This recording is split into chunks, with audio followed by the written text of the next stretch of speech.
I just want to make, brothers and sisters, 4 points with regards to the massacre that took place today in New Zealand.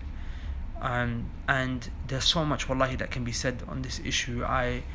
When I was putting together my notes, first in my head and then on paper, like there was over 10 points that came to mind that I thought are important and vital to share with you guys. And then more and more stuff just kept coming to my head because the situation is so disturbing, so painful. There's so much to be said, so much to be thought about, so much to be reflected upon, so much to be planned, so much to be done. But then I thought to myself, you know what? The best speech is that which is summarized, but it has strong meaning. So I've summarized everything that I wanted to say into 4 points. Well, I haven't summarized, I just disregarded the other points. And I want to share these 4 points with you. The first point, brothers and sisters, is I want to answer a question that many of you might have in your head. And that is, why is this happening?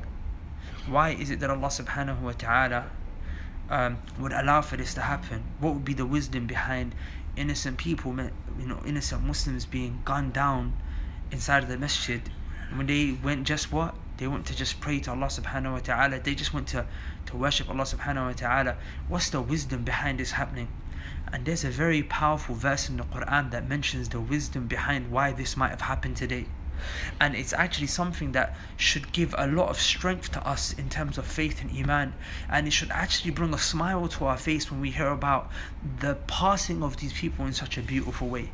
And it won't just answer the question as to why this is happening in terms of what happened today, but it will also answer the question as to why the Muslims are going through what they're going through in Burma, why the Muslims are going through what they're going through in Syria, why the Muslims are going through what they're going through in Yemen, why they're going through what they're going through anywhere in the Muslim world where they are struggling at the hands of oppressive, tyrannical enemies that are spilling their blood and killing them and dropping them dead in the streets.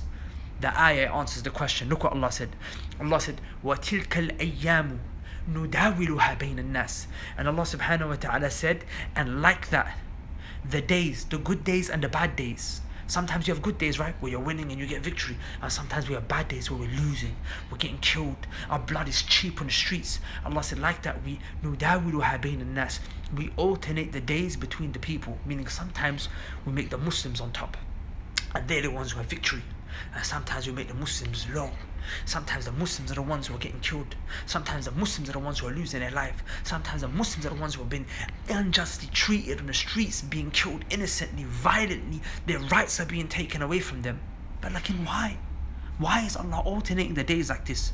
Allah said, why? وَلِيَعْلَمَ اللَّهُ الَّذِينَ آمَنُوا.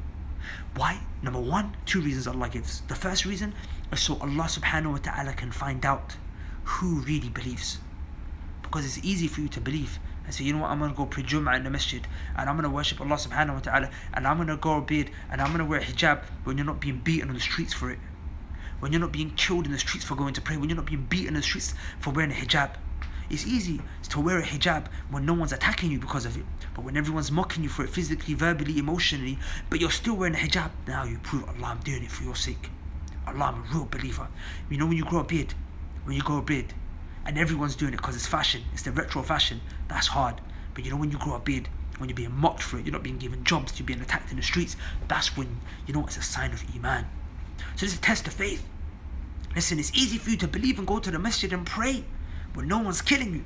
But when they start to kill you and run up in the masjid and spray you, are you still going to go to the masjid? That's the first reason. The second reason is وَيَتَّخِذَ مِنْكُمْ شُهَدَاءَ. So Allah subhanahu wa ta'ala can take martyrs. One of the best ways to die is to die as a shaheed, to die as a martyr. To die as a martyr, you have no reckoning, no accounting. On the day of judgment, you get resurrected from your wounds, the places where you're shot and you're stabbed. It's smelling a beautiful smell and a beautiful fragrance. You get such a high reward in paradise. Subhanallah. How else would you die as martyrs if Allah subhanahu wa ta'ala didn't make a means for you to die in that way?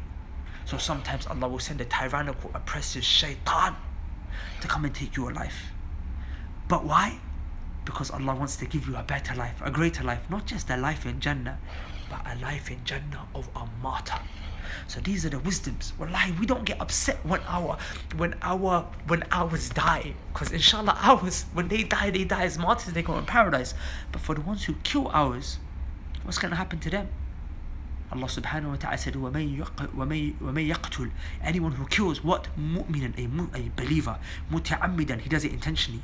5 punishments he's going to have. What are they? فَجَزَاؤُهُ جَهَنَّمْ, he's going to go hellfire. خَالِدًا فِيهَا, he's going to be there for eternity.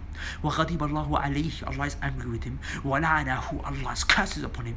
وَعَدَّ لَهُ عَذَابًا أَلِيمًا, and after that Allah said he prepared a mighty punishment for them. 5 things.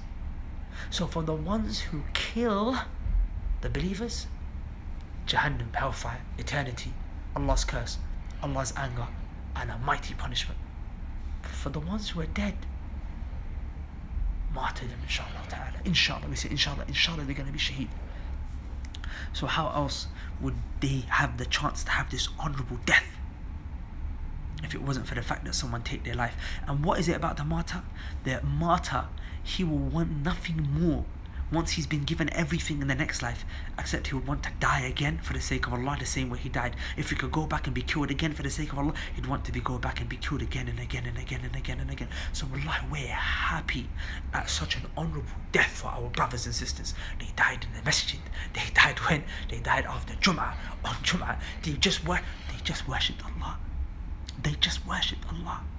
They gave their obligation to Allah. It's like they say, Allah, I came, I delivered my obligation to you. Now you can take me. I'm doing what you created me for, to worship you, and now I'm gone. That's the first thing I wanted to share with you, brothers and sisters, why this is happening. Number 1, to test if your belief and your iman is real. Number 2, to take martyrs from amongst us. I remember the Sahaba and the Prophet sallallahu alaihi wasallam, they struggled a lot more than this. They were being killed and ransacked in the streets. Let's be real, this is a rare occurrence. It's not like every day we're being gunned down in the streets, but then they were being killed like literally like every other day. The Prophet had to actually send them all to live in a different country. He had to send them to Abyssinia because it was so dangerous for them where they were staying. The Prophet ﷺ told his companions who were complaining about the torture and oppression, they said that the Prophet said there was people that came before you and they would be sawed in half, literally sawed in half like this, and their skin would be peeled off with iron combs. Iron combs would peel their skin off, and what would happen? It would still not cause them to waver in their faith. The second thing that I want to mention is how to bring about change. Because Allah said, تِلْكَ الْأَيَّامُ نُدَاوِلُهَا بَيْنَ النَّاسِ, that sometimes Allah alternates the good and the bad days. The bad days, why? Why is it the days when we're getting killed? To test our iman and to take martyrs. But what about the good days? The days when we have victory, the days when we have strength. Allah tells us when those days are going to come. Allah tells us how those days are going to come. Rather, Allah makes a promise that those days are going to come. Allah, in fact, He makes 3 promises. Look what Allah said, to show you that the days will come. But at the end, Allah, He tells you, but there's something that you have to do. Something that Allah, He wants you to do in order for Allah to bring these 3 things that He promised. And I'll mention that at the end. The first thing, Allah subhanahu wa ta'ala said, look, He said, وَعَدَ اللَّهُ الَّذِينَ آمَنُوا مِنْكُمْ. Allah said, Allah, He makes a promise to those who believe from amongst you. وَعَمِلُوا الصَّالِحَاتِ. There's a promise to those who believe and those who do righteous actions. What is the promise? لَيَسْتَخْلِفَنَّهُمْ فِي الْأَرْضِ. That Allah will make them strong on the earth. Allah will give them khilafah on the earth. Allah will give them strength on the earth. كَمَا اسْتَخْلَفَ الَّذِينَ مِنْ قَبْلِهِمْ. The way Allah gave it to those who came before them. Did the Sahaba not struggle when they were being killed in the streets? But did Allah not give them khilafah and make them strong? Allah saying, Allah's going to do the same for you. The way He gave it to those who came before you. Not just that. وَلَيُمَكِّنَنَّ لَهُمْ دِينَ لَهُمْ الَّذِي ارْتَضَى لَهُم. And Allah's going to make your deen established, your religion established, the religion that Allah subhanahu wa ta'ala has become pleased with for you. Not just that. Allah subhanahu wa ta'ala said, وَلَيُبَدِّنَنَّهُم مِّن بَعْدِ خَوْفِهِمْ أَمْنًا. And Allah subhanahu wa ta'ala will change the state of fear that you Muslims are in to a state of safety. Right now we're scared for our lives. What's going to happen? I go out in the streets, am I going to get attacked? Am I going to get gunned down just for going to the Masjid? Allah said He's going to change the state of fear that you're in to a state of safety. So 3 things. Number 1, strength on the earth, khilafah, authority on the earth. Number 2, your religion will become established for you. Number 3, you'll be in a state of safety. These are 3 promises, and Allah, He doesn't lie when He makes a promise. But like, what's the condition for Allah to fulfill that promise? Allah subhanahu wa ta'ala said, that's what Allah's going to do. But as for me and you, for Allah to do that, لا يشركون بي. Allah subhanahu wa ta'ala said, يعبدونني, worship me alone. Allah said, لا يشركون بي شيئا, and don't do any shirk. Don't worship anyone else besides me. don't worship any false gods besides me. Don't take any idols as worship besides me. Don't worship any idols, any prophets, any walis, any saints. Don't take no one as a god besides me in worship. Worship me alone. And wallahi, brothers and sisters, if we look at our ummah, why has the strength been taken away from us? Why has the authority been taken away from us? Why has fear been placed over us? It's because we are people who started to worship besides Allah.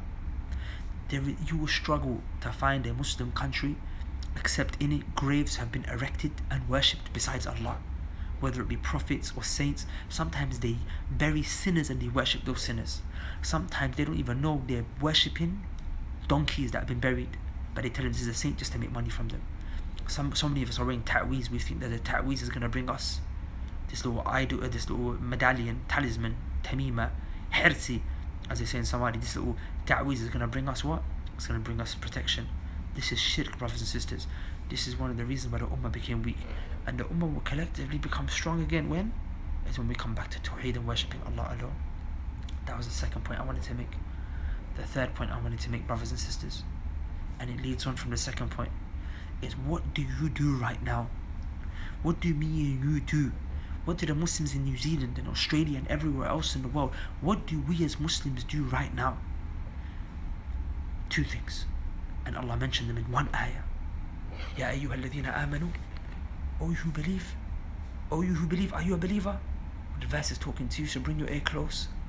O you who believe. Ya ayyuha alladhina amanu ista'inu bis sabri was salah. Inna Allah ma'as sabirin. Allah subhanahu wa ta'ala said, O you who believe, seek help in patience and prayer. Verily Allah is with the patient. Pause. Allah mentioned two things, patience and prayer.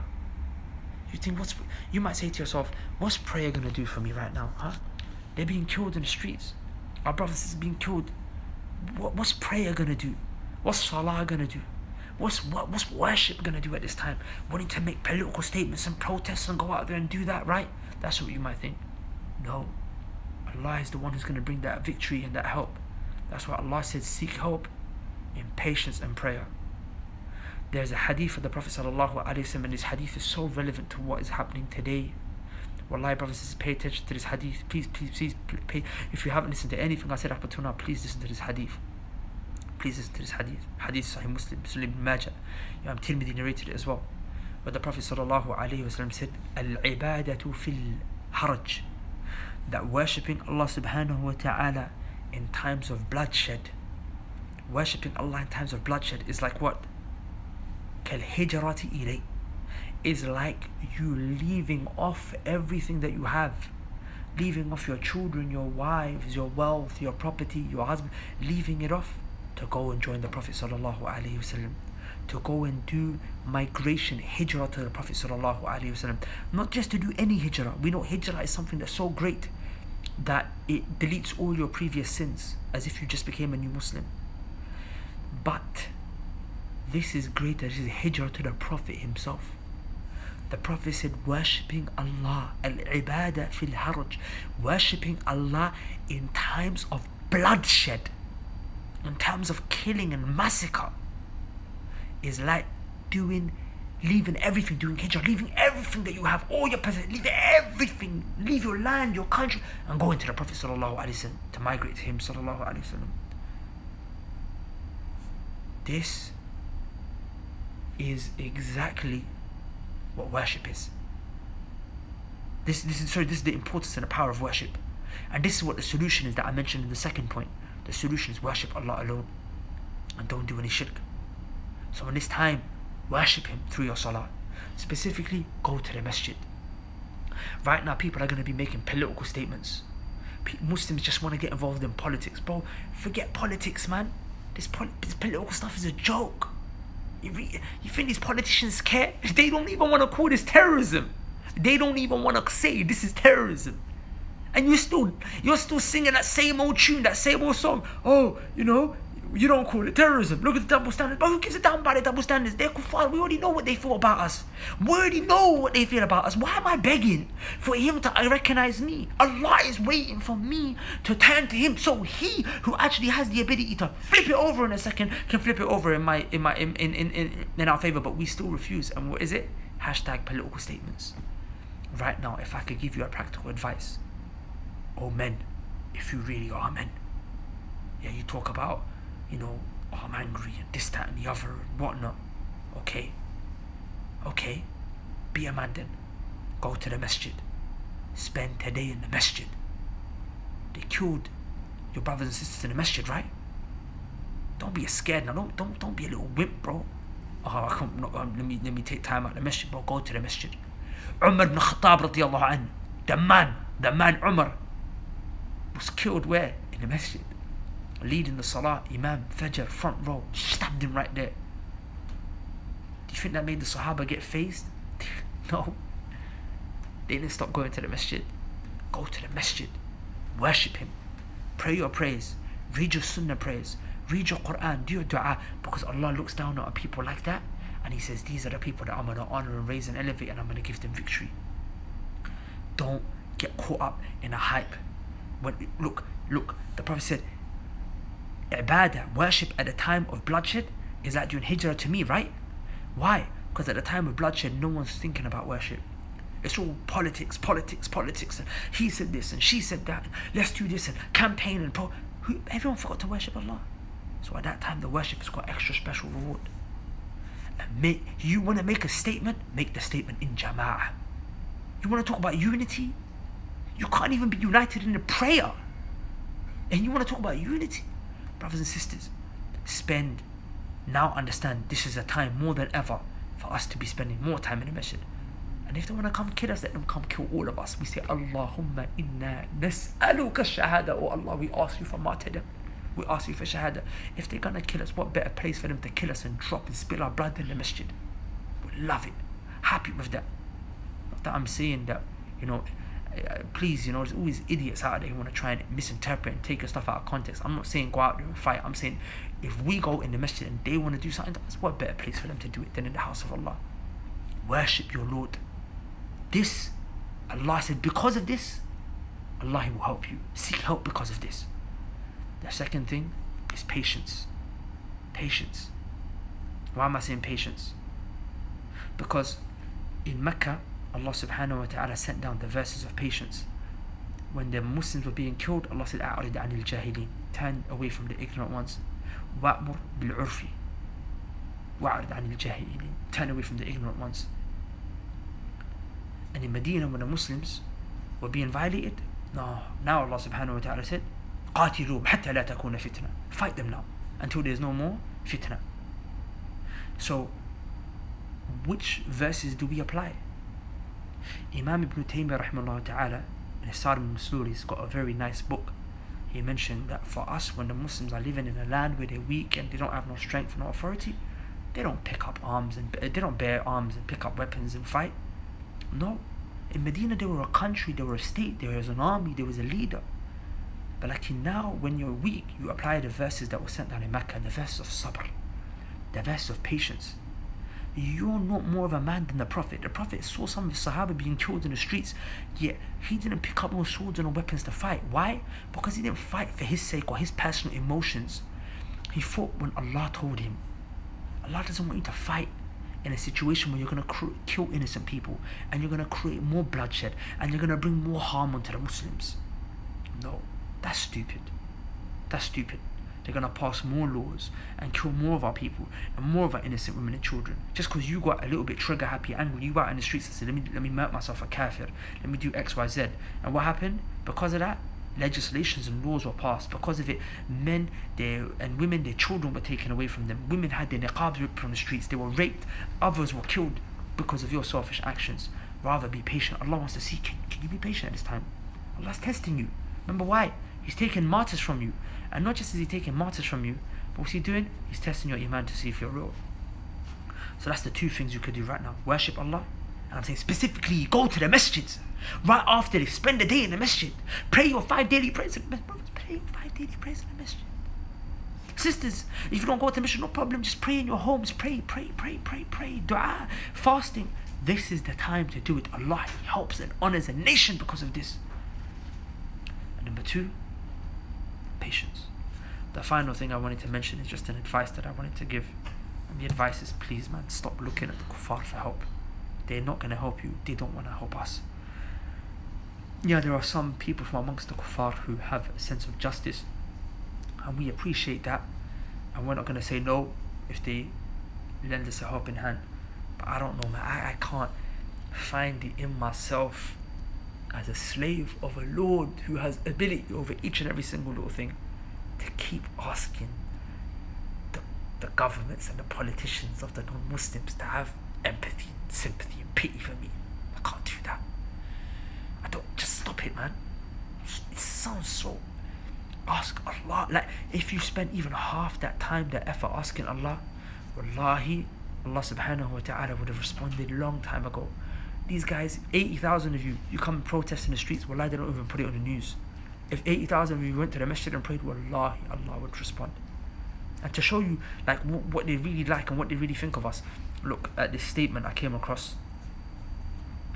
Because I don't even read the statement to you, man. Whatever, I can say whatever I want to say, but people are still going to get onto this ikhwani, political kind of thing. I'm here to advise you. Just ask Allah, man. These guys, they're not going to help you. They don't want to help you. They if they wanted to help, they would have helped long time ago.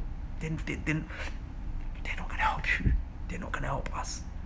So leave them alone. Let them do whatever they want.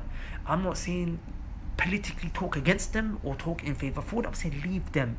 You go to the Masjid. You worship your Lord. Allah will bring you victory. With that said, subhanakallahumma bihamdika ashhadu an la ilaha illa anta astaghfiruka wa atubu ilayk. I'll turn the comments on quickly. If you guys have any quick questions, I'll try and do my best to answer them. If not, I'm going to bounce because I need to go to the Masjid myself.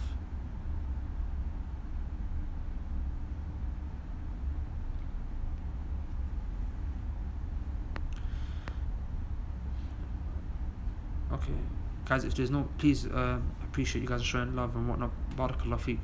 Just if there's any questions, let me know. If not, then I'm gonna bounce, inshallah. Anyway, inshallah, I'm gonna post this onto my YouTube channel. Share it, spread it around. I'm also gonna post a little video on my Instagram timeline.